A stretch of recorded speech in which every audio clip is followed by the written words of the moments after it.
ရားသခင်ကောင်းမြတ်ပါတယ်အရာရာပေါ်မှာကောင်းမြတ်တဲ့ဘုရားသခင်ရဲ့နာမတော်တာ၍ဘုန်းကြီးပါစေဟာလေလုယာအာမင်ကျွန်တော်တို့ FECA မှာတော့ဟာလေလုယာမပါပဲမရဘူးဟာလေလုယာအာမင်ဒီနေ့မြန်မာကြီးစုတော်ခရိယန်သာသနာအဖွဲ့ကနေပြီးတော့မှကျွန်တော်တို့ကိုဖိတ်ကြားပေးတဲ့အတွက်ကြီးစုတင်တယ်အခုဒီ FECA မှာလာရောက်ပြီးတော့မှဒီလျှောက်တော့တည်ထားတဲ့အရာပေါ်မှာလည်းကြီးစုတင်ပါတယ်လို့ဒီကျွန်တော်တို့ရဲ့ဒီနေ့ကတော့ကျွန်တော်နှစ်ပိုင်းပြောဖို့ဖြစ်ပါတယ် FECA အကြောင်းလေးအရင်ပြောမယ်ပြီးတော့မှတရားဟောမယ်နော်အဲ့လိုဆိုတော့ကျွန်တော်တို့ FECA ဆိုတဲ့ဖွဲ့စည်းရမြန်မာနိုင်ငံဧဝံဂေလိခရစ်ယာန်မဟာမိတ်အဖွဲ့ချုပ်လို့ခေါ်တယ် MEC မှာမရက်နဲ့နော် A ပါတယ်နော် A ပါမှာအစစ်ပြီးမယ်နော် MEC ရဲ့1980ခုနှစ်စက်တင်ဘာလ14ရက်နေ့မှာစတင်ခဲ့ပါတယ်အသင်းတော်9ပါးနဲ့ပဲစတင်ခဲ့တာဖြစ်ပါတယ်အဲ့တော့အဲ့ဒီချိန်တုန်းကဆိုရင်နိုင်ငံတော်အစိုးရကနေဗုဒ္ဓဘာသာကိုလည်းတန်ရှင်းရေးလုပ်တယ်ခရိယန်တွေကိုလည်းစုစည်းပါတန်ရှင်းလုပ်ပါဆိုတော့မှအမိန့်ပေးတဲ့အခါမှာကျွန်တော်တို့ခေါင်းဆောင်ကြီးတွေပေါ့အရင်ခေါင်းဆောင်ကြီးတွေဆရာကြီးဦးမျိုးချစ်အပါအဝင်ပေါ့သူဦးဆောင်ပြီးတော့မှ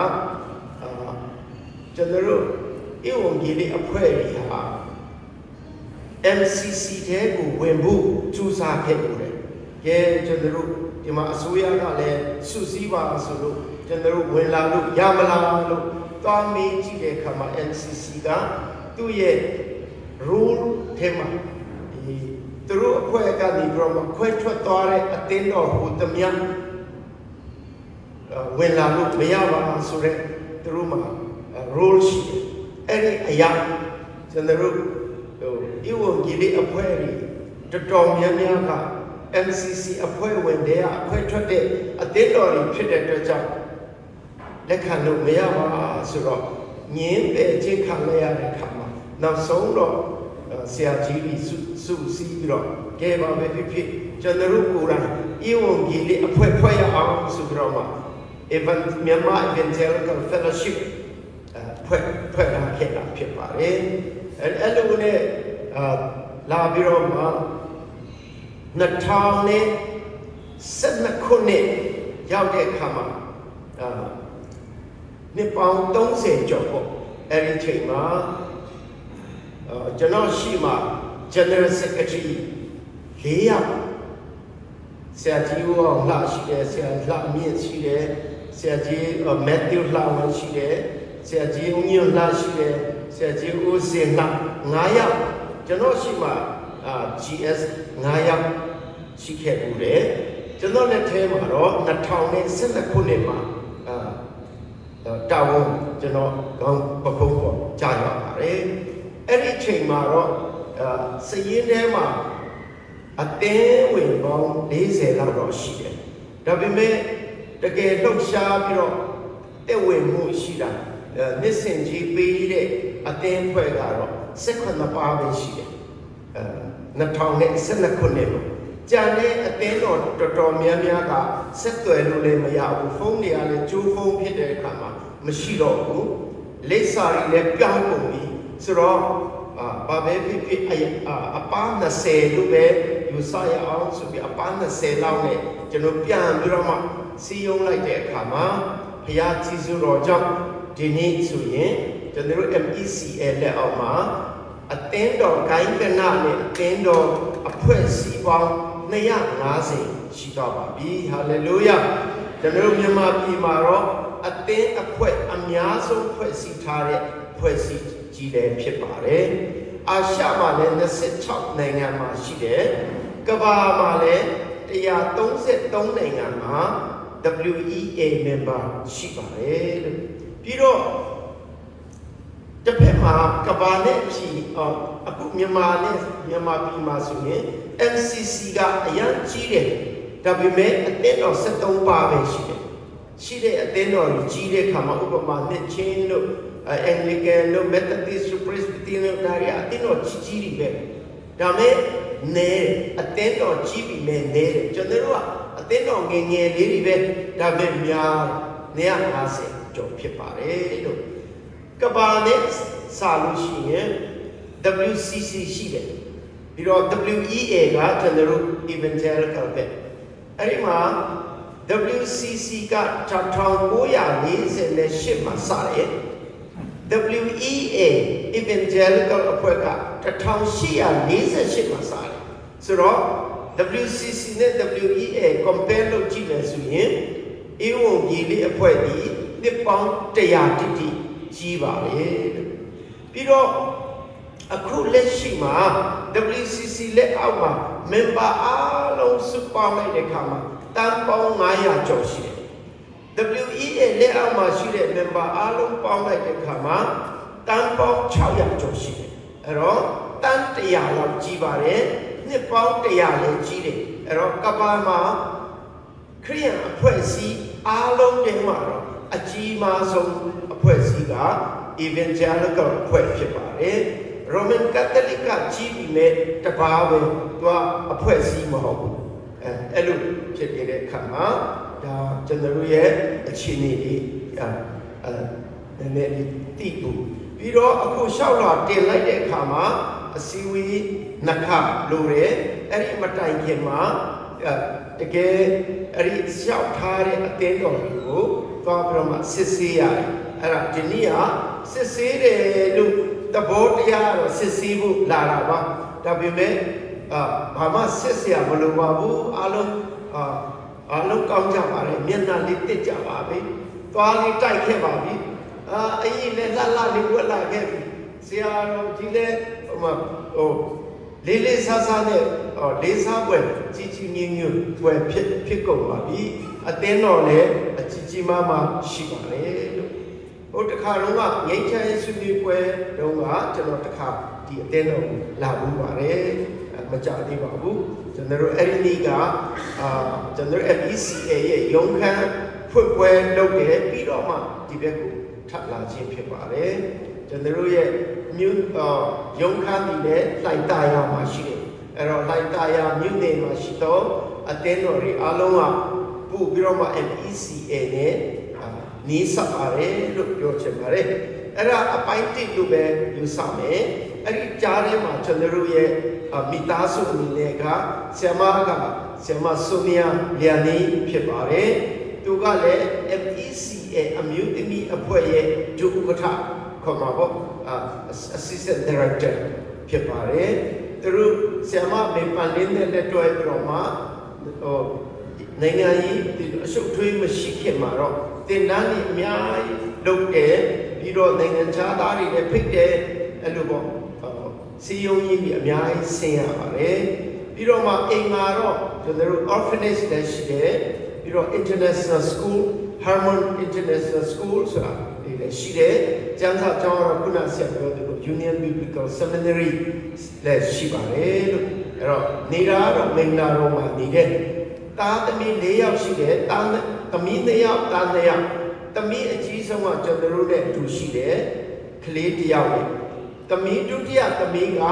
US မှာကလေး3ယောက်နဲ့ဖြစ်ပါတယ်သား2ယောက်ကလည်း Indianapolis မှာ US မှာပဲနေကြတယ်သားကြီးကတော့ကျမ်းစာကျောင်းလည်းပြီးသွားတယ် University လည်းပြီးသွားပြီးတော့မှ Mizo Christian Church ဆိုပြီး Indianapolis မှာ assistant pastor လုပ်နေပါတယ်တားငယ်ကတော့ Indiana Wesleyan University မှာအခုတက္ကသိုလ်တက်နေတယ်ဒုတိယနှစ်အခုမကြခင်ဒုတိယနှစ်ပြီးတော့မယ်ဆိုတော့အဲ့လိုပဲကျွန်တော်တို့တာသမီ3ယောက်ကဟိုမှာတယောက်ကဒီမှာကျွန်တော်တို့နဲ့အတူရှိတယ်ဆိုတာလေးလည်းပြောချင်ပါတယ်ကဲဒါကintroduction တော့လိုပဲယူဆရအောင်ကျွန်တော်တို့ဒီနေ့ကျွန်တော်အနည်းငယ်ဟောချင်တာကတော့ Jesus at the center အရာရာတိုင်းမှာယေရှုခရစ်သည်အလယ်တစ်မှာအလယ်ပခုမှာရှိတယ်ဆိုတဲ့အကြောင်းလေးကိုပြန်လည်ပြီးတော့ remind လုပ်ချင်တယ်ဒီတရားတွေလည်းသူများဟောခဲ့တာတွေလည်းကြားချင်တယ်ကြားမှာပါကြားဘူးမှာပါအဲ့တော့ကျွန်တော်တို့ Ezekiel chapter 5 verse 5ကိုကြည့်တဲ့အခါမှာဤပုံသည် Jerusalem မြို့ဖြစ်၏တိုင်းနိုင်ငံများရဲ့အလယ်မှာသူ့ကိုငါထား၏လို့ဘုရားသခင်ကပြောပါတယ် This is Jerusalem which I have set in the center of the nations with countries around her ဆိုပြီးတော့ပြောလိုက်တာဖြစ်ပါတယ်အဲ့ဒါကျွန်တော်ကြည့်တဲ့အခါမှာOkayဟုတ်ပြီကဘာရဲ့အလယ်တဲ့မှာကဘာမီပုံကြည့်တဲ့အခါမှာအလယ်တဲ့ကိုကြည့်တဲ့အခါမှာဣသရေလနိုင်ငံရှိတယ်အဲ့ဒီမှာနော်ဒီတင်းလေးပဲအပေါ်မှာတင်းချဲ့တာပါအဲ့တော့အခုလက်ရှိတဲ့စစ်တိုက်နေကြတယ်နော်အီရန်နဲ့စစ်တိုက်နေတော့ဣသရေလကိုပဲကဘာကအကုန်လုံးစောင့်ကြည့်နေကြတယ်အဲ့ဒီဣသရေလနိုင်ငံရဲ့အလယ်တဲ့သူ့ဘေးနားကိုကြည့်တဲ့အခါမှာအဲ့ဒီနိုင်ငံအလယ်တဲ့မှာဂျေရုဆလင်မြို့ရှိတယ်ဣသရေလနိုင်ငံရှိလေးအလယ်မှာဂျေရုဆလင်ရှိတယ်ဂျေရုဆလင်ရဲ့အလယ်မှာဘာရှိပြီလဲဆိုတော့ဟုတ်ပြီဂျေရုဆလင်မြို့ရဲ့အလယ်တဲ့မှာတန်ရှင်းသောခြံဝင်းကြီးရှိတယ် Holy compound အဲ့ဒီ Holy compound ရဲ့အလယ်တဲ့မှာဘိမာန်တော်ရှိတယ်ဘိမာန်တော်ဒီလိုပေါ့ဘိမာန်တော်ရှိတယ်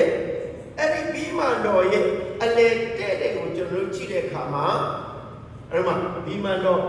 အဲ့ဒီဘိမာန်တော်ရဲ့အလယ်တဲ့မှာအဖြူလေးက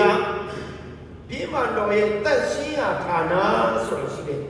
အဲ့ဒီတန်ရှင်းရာဌာနရဲ့အလယ်မှာ The Holy of Holies ဆိုတာလေးရှိတယ်အဲ့ဒီမှာပရိညင်တစ်တာကြီးရှိတယ်အလယ်တဲ့ပရိညင်တစ်တာရဲ့အောက်တဲ့မှာကြတော့အဲ့ဒီဘုရားကျောင်းကြီးရဲ့အုံမြင့်ကျောက်တည်ထားတယ်အဲ့ဒီအုံမြင့်ကျောက်ကကျမ်းစာကပြောတယ်လေဆိုဟိုမှာပရိညင်တစ်တာရှိတယ်နော်အဲ့မှာမောရှိနဲ့ဂျောရှွာရှိခိုးနေတဲ့အပုံလေးတွေရှိတယ်အဲ့ဒါကိုကျွန်တော်တို့ဖတ်ကြည့်တဲ့အခါမှာအောက်မှာကြည့်လိုက်တော့ဘာတွေ့တယ်လဲဆိုတော့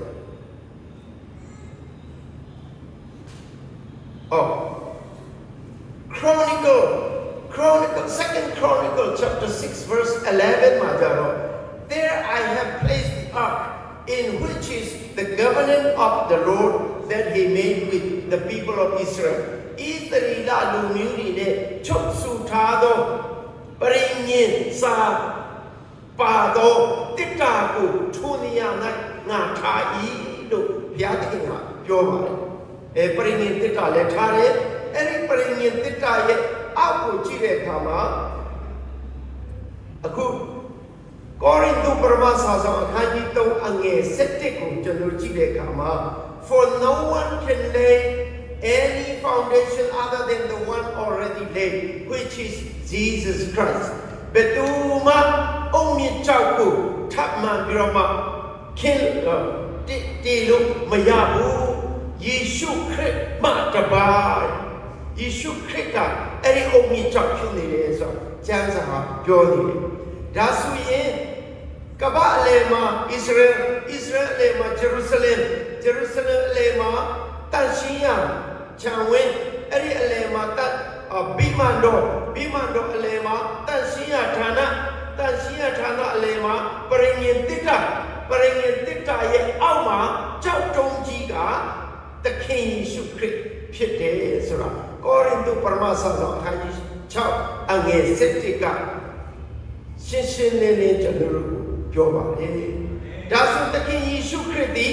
ဒီကဘာကြီးရဲ့အလယ်တဲ့စင်တာဘုံမှာတာဝန်ယူနေပါတယ်ဟာလေလုယာအဲ့ဒီဘုရားကိုကိုးကွယ်တော်သူတိုင်းဒီအင်မတန်မွန်မြတ်တဲ့ဘုရားအင်မတန်ကြီးမားတဲ့ဘုရားအင်မတန်တကူရှိတဲ့ဘုရားဖြစ်ပါတယ်စပစ်တော်တို့တွားတဲ့အခါမှာ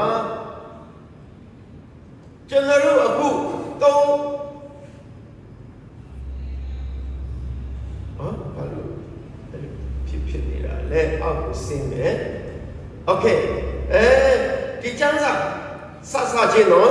ခရိယာဆိုရင်ကျမ်းစာမပါလို့မရဘူးဒီကျမ်းစာမှာ Old Testament ရှိတယ် New Testament ရှိတယ်အဲ့ဒီ Old Testament နဲ့ New Testament အလေတဲ့တဲ့မှာသခင်ယေရှုခရစ်ယက်တည်နေပါတယ်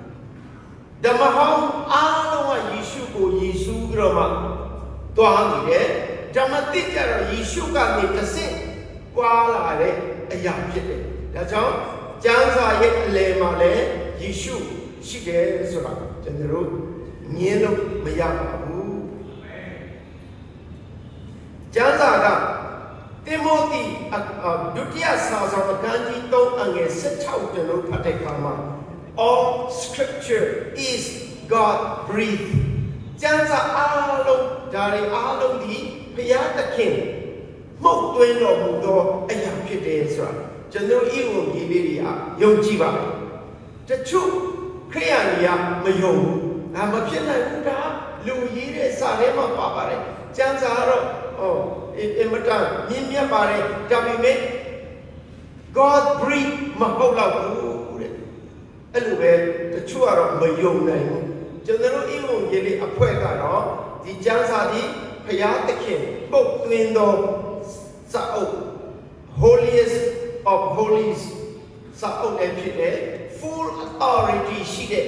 တကူအပြည့်အဝရှိတဲ့ကျမ်းစာလည်းဖြစ်တယ်လို့ဤဝန်ကြီးလေးအဖွဲ့တွေကယုံကြည်ပါတယ်နောက်တစ်ခုကအချိန်ကိုကြည့်တဲ့အခါမှာကျွန်တော်ဘာတွေ့လဲယေရှုမတိုင်ခင်အချိန်ဟိုတမျှကို BC လို့ခေါ်တယ်အဲ့ဒါက before Christ ဒါမဲ့ secular တမားခရိယာမဟုတ်တော်သူတွေက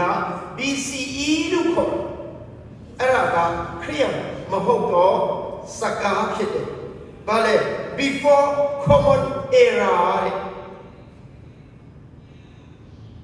အဲ့ဒါက secular တွေတုံးတဲ့စကားလုံးဖြစ်တယ်အဲ့တော့စာရေးတဲ့အခါမှာ BCE တွေပါမတုံးနဲ့ဒါခရိယာ term မဟုတ်ခရိယာ term က BC ပဲ before Christ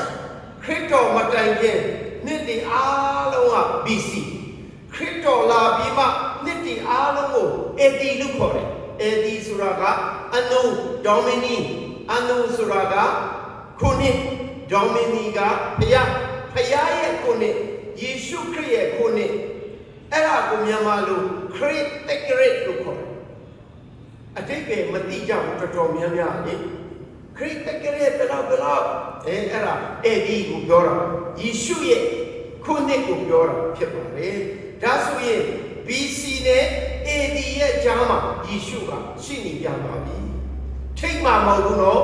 အစမှလည်းသူရှိတော့ရှိတယ်ဒါမဲ့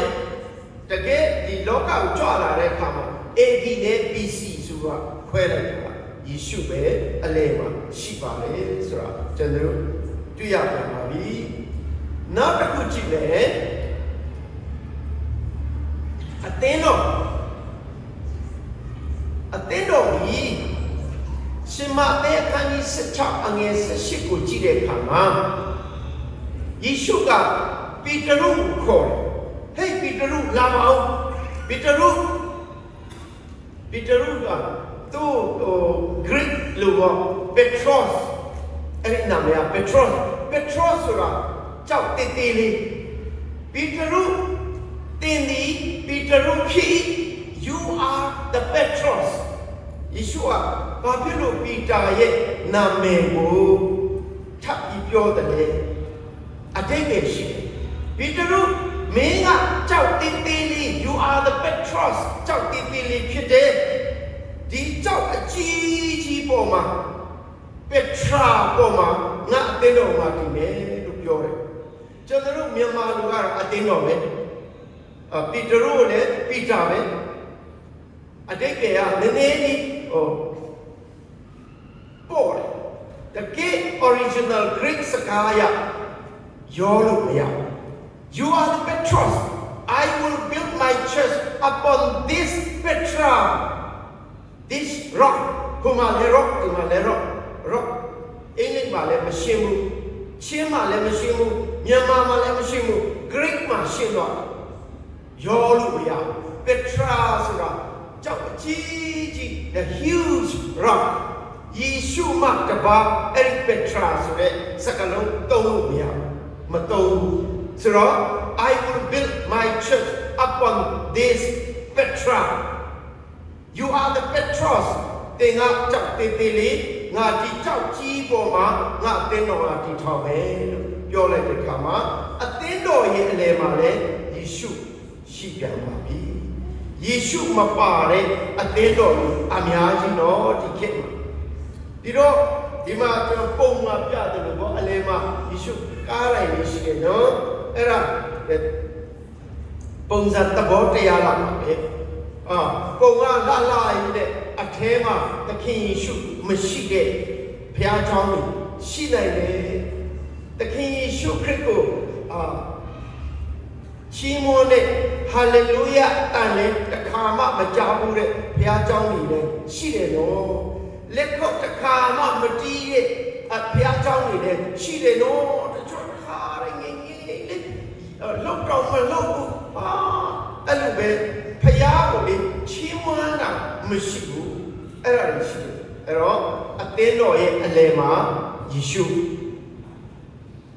နောက်တစ်ခုဒါအရေးကြီးတယ်လူသားတင်နဲ့ကျွန်ုပ်အလှည့်ရောက်တယ်အဲ့ဒါခုနကြံတာတွေပဲကျွန်ုပ်တို့လူသားအပေါ်မှာကြည့်လိုက်လို့ဆိုရင်လူသားတစ်ယောက်က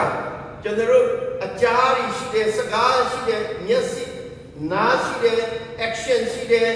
နှလုံးသားရှိတယ်အထဲမှာနော်အမျိုးမျိုးရှိတယ်ပေါ့ဒီမှာပုံနဲ့ပြတယ်လို့ပေါ့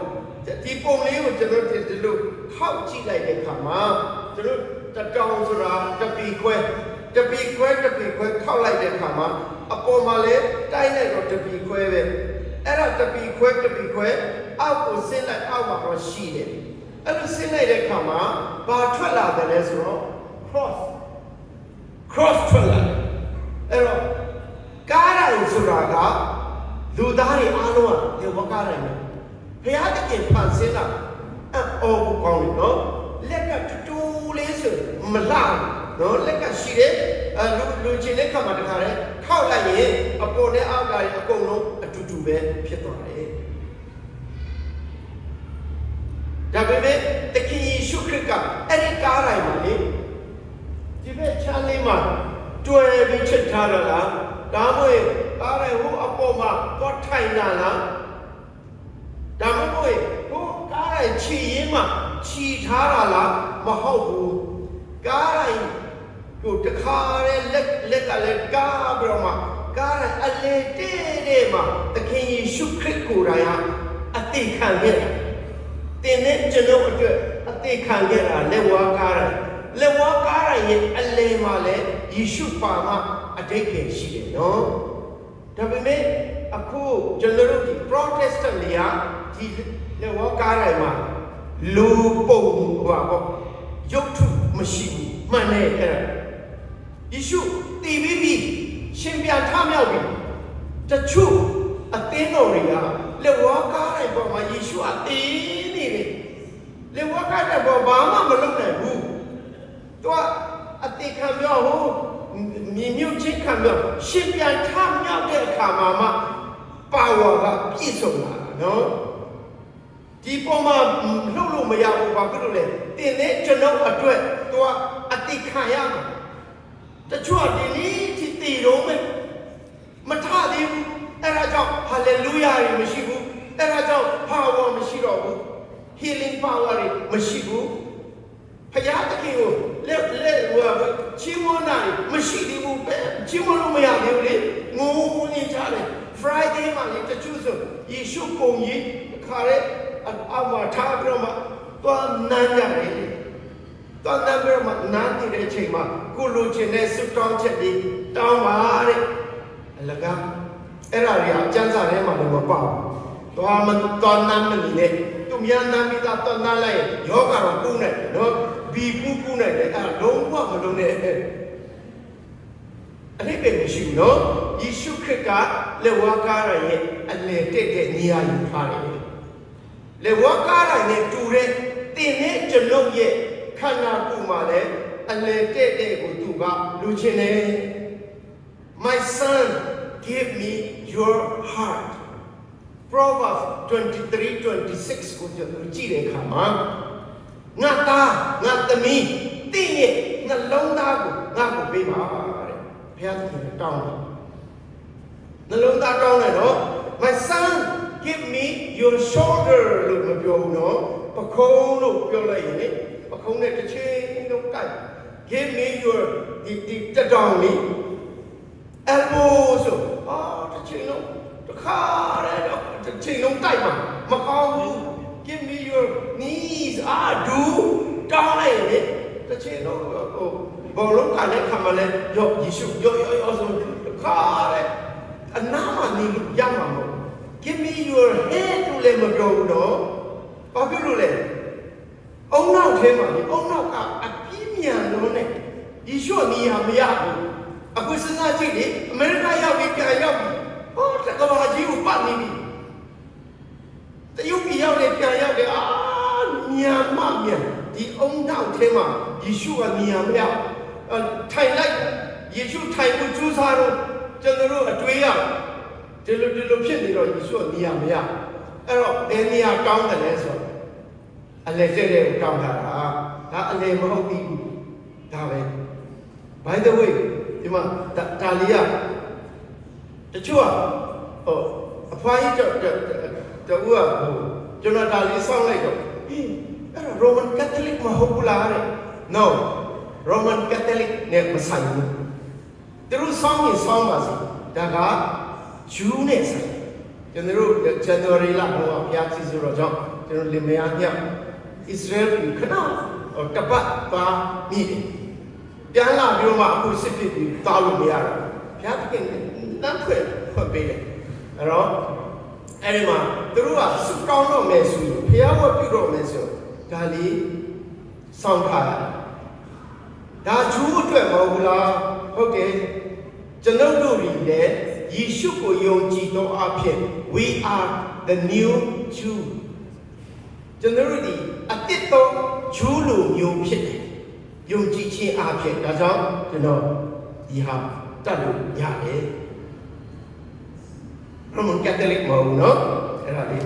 အဲ့တော့ယေရှုကဘာတောင်းထားလဲကျွန်တော်တို့ရဲ့နှလုံးသားကိုတောင်းထားတယ်မြန်မာစကားလုံးကပူလှ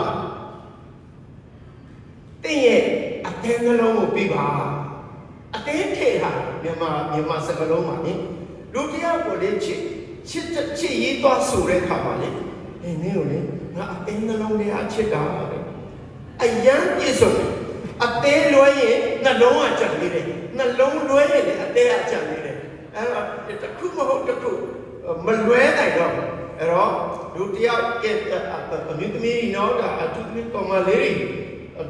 လာစားရင်အသေးနှလုံးကိုတောင်းမှပြီးတော့ကျန်တာပြီးတောင်းမပြီးနဲ့အသေးနှလုံးပဲ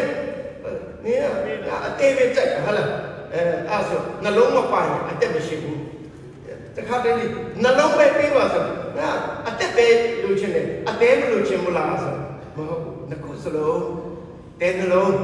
I love you with my liver and heart အဲ့ဒါကျတော့မလာတော့အင်္ဂလိပ်လိုကြတော့ heart တစ်ခုတည်းနဲ့နှလုံးနဲ့ပြီးသွားဒါပေမဲ့မြန်မာလိုကြတော့နှလုံးနဲ့မလုံလောက်ဘူးအသေးပါထည့်လိုက်ထည့်ကြအသေးပါမှပူပြီးတော့မှပြည့်စုံနော်အဲ့တော့အသေးနှလုံးဘုရားသခင်ကတောင်းထားပါတယ် Don't you know that you are the temple of God 1 Corinthians chapter 3 verse 16မှာသင်တို့ဒီဘုရားသခင်ရဲ့ဗိမာန်တော်ဖြစ်တဲ့အကြောင်းမသိကြဘူးလားတဲ့ဒါဆိုရင်ကျွန်တော်ရဲ့အသင်းနှလုံးထဲမှာသခင်ယေရှုခရစ်နေရာယူလိုက်ပြီဆိုရင် Your body is the temple of God ဘုရားရဲ့ဗိမာန်တော်ဖြစ်သွားပါပြီနေရာယူထားလိုက်ပြီနော်နေရာယူရပြောတာနော်မပူပါနဲ့နင်းချစ်သူတရားကိုလေနင်းနေရာမရှိတော့ဘူးငါယေရှုယူလိုက်ပြီလို့ တောင်းမပြောနဲ့ယေရှုယူလိုက်ပြီးနင်လာပါနေရာရှိသေးတယ်ခေါ်ပါတချို့ကလေယေရှုပဲချစ်တယ်နင်ကိုမချစ်တော့ဘူးလို့ပြောတော့အချစ်မရှိတော့ဘူးလူပြူကြီးအပြူကြီးလုပ်ပြလုပ်ပြမင်းအဲ့ဒါမလွယ်ဘူးအဲ့ဒါကြတော့မဟုတ်ဘူးနော်ခေါ်ပါယေရှုကတကယ်တမ်းသူကနေရာယူတယ်လို့သာပြောတာထိုင်ကုန်ကလွတ်နေတယ်ထိုင်ကုန်လွတ်တယ်ထိုင်လို့ရတယ်သူက he is spirit နေရာသူကဖက်ပေးတယ်နော်တစ်ချိန်လုံးဒါနဲ့အနားမှာသူကအကုန်လုံးအပြည့်အစုံရှိတယ်အဲ့တော့ we are the temple of God ကဲအဲ့ဒီလိုကျွန်တော်တို့တခုနောက်ဆုံးလူရာက family အလေမှာယေရှုရှိရမယ် family တာသမီမရှိချင်နေအခုကျွန်တော်တာသမီတွေဒါ2019ခုနှစ်တုန်းကရိုက်ထားတာနော်9နှစ်ကြာအဲ့မှာငယ်ငယ်လေးတွေရှိတယ်နော်အခုသားမြောက်တော့ကြီးကုန်ပြီအဖေကိုသူတို့ကြော်တယ်9ပြည်နဲ့10လက်မ9လက်မတွေရှိကုန်ပြီအဖေက9ပြည်နဲ့9လက်မဒီမှာကြမ်းနေတယ်အမေကိုသူတို့ကြော်ကုန်ပြီသမီးတွေကလည်းအဲ့လိုအခုခက်တာကသားမြောက်ပါလေနိုင်ရိုးကပျောက်နေသေးတယ်အဲ့ဒါခက်တာအမေရဲ့တားနိုင်ရိုးတော့အမေပဲရှာပြလိုက်ပါတဲ့သားမြောက်ပါသူတို့မရှာတတ်ဘူးပညာပဲရှာနေတာနိုင်ရိုးမရှာတတ်ဘူးအဖေလည်းလာမမေးဘူးအဖေကိုလာမေးရင်လေငါနိုင်ရိုးလေရှာတော့အဆိုသူ့အမေကငါဘယ်လိုရှာလဲဆိုပြောပြမလို့အဖေကိုလည်းမမေးဘူးအဲ့တော့အဲ့ဒီနိုင်ရိုးများဒီအသင်းတော်မှာများရှိမလားလို့ကျွန်တော်လည်းလိုက်ကြည့်နေတယ်နိုင်ရိုးအပေါ်ရှိရင်လည်းပြောပါဦးဘုမနိုင်ရိုးပြောင်းနေတယ်နိုင်ရိုးနှစ်ချောင်းတော့ပြောင်းနေတယ်အဲ့တော့ကျွန်တော်တာသမီးကြီးဖျားစီစုတော့ကြောင့်2019မှာကျွန်တော် US တမီသားဆိုလို့သွားဖြစ်တယ်အဲ့ဒီမှာဒီဓာတ်ပုံကြီးသွားရိုက်ဖြစ်တယ်အဲ့ဒီနောက်ပိုင်းသွားလို့မရတော့ဘူးနော်မလွယ်ဘူးသွားတာလည်းတစ်ခါပဲအဲ့ဒီမှာလည်းမစုံတော့ဘူးတချို့ကဒီမှာတချို့ကဟိုမှာမိသားစုတက်ပုံရိုက်လို့မရတော့ဘူးအခုဆိုသွားလို့တော့မရဘူးဖြစ်နေတယ်နော်ဒါမဲ့မိသားစုအလယ်မှာယေရှုထားရနော်လင်မယားအလယ်မှာထားရမယ်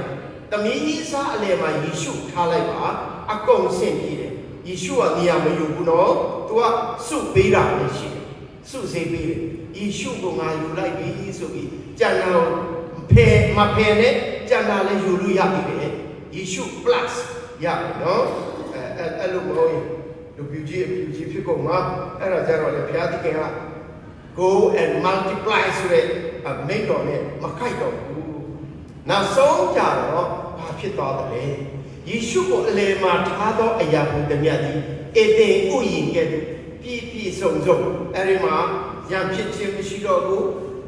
ဘာမှစိုးရင်စရာမလိုဘူးပြည့်စုံသောအသက်တာဘုရားခင်ပေးတယ်အဲ့ဒီဥယျာဉ်ဆိုတာအဲ့ဒါပါပဲဒါမျိုးပေါ့အဲ့လိုလိုလီသေးမရှိတော့အသက်တာလိုလီသေးမရှိတော့မိသားစုလိုလီသေးမရှိတော့အသင်းတော်လူချင်းရင်ယေရှုကိုအလယ်မှာထားကြရအောင်ဒီနေ့လာကြတော့ညီကိုမောင်နှမတို့ရဲ့အလယ်မှာယေရှုရှိနိုင်ဖို့ရန်ဘုရားသခင်ရဲ့ကျေးဇူးတော်သင်တို့အပေါ်မှာအတ္တတစ်ဖက်တက်ရောက်ပါစေအာမင်